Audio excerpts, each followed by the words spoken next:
అందరికీ నమస్కారం. తిరుమల తిరుపతి దేవస్థానం విషయంలో కూటమి ప్రభుత్వం అధికారంలోకి వచ్చాక రెండు సంచలన విషయాలు బయటపడ్డాయి. ఒకటేంటంటే లడ్డూలో కల్తీ జరుగుతుందన్నది, రెండవది పరకామణిలో చోరీ జరిగిందన్నది. వాస్తవానికి రెండూ కూడాను వైసీపీ హయాంలోనే జరిగాయి. కాకపోతే తెలుగుదేశం పార్టీ అలాగే కూటమి ప్రభుత్వం వచ్చిన తర్వాత వీటన్నింటిని కూడా వెలికి తీశారు అని చెప్పాలి. అయితే దీని మీద ఇప్పటికే సిట్ విచారణ లడ్డూ కల్తీ వ్యవహారం మీద చేస్తోంది.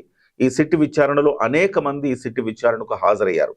అదే సమయంలో పరకామణి కేసులకు సంబంధించి కూడాను చాలా మంది హాజరై ఇవాళ వైవి సుబ్బారెడ్డి టిటిడి మాజీ చైర్మన్ ఈ విచారణకు హాజరయ్యారు. సిఐడి ఆయన్ని పలు ప్రశ్నలు సంధించింది. అయితే ఆయన చెప్పారు దీని మీద లోతుగా విచారణ చేయాలి, రాజకీయ పరంగా ఆలోచించకండి, లోతుగా విచారణ చేయాలి అని.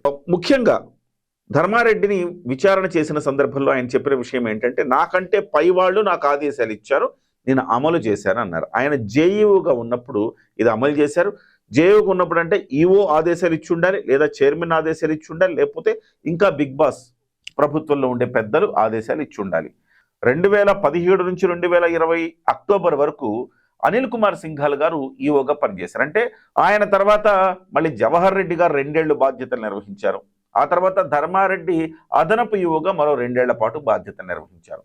సో ధర్మారెడ్డి చెబుతున్నది ఏంటంటే, నాకంటే ముందు వాళ్ళు లేకపోతే నాకంటే పైన వాళ్ళని కూడా విచారించండి అంటున్నారు. అంటే ఎవరు?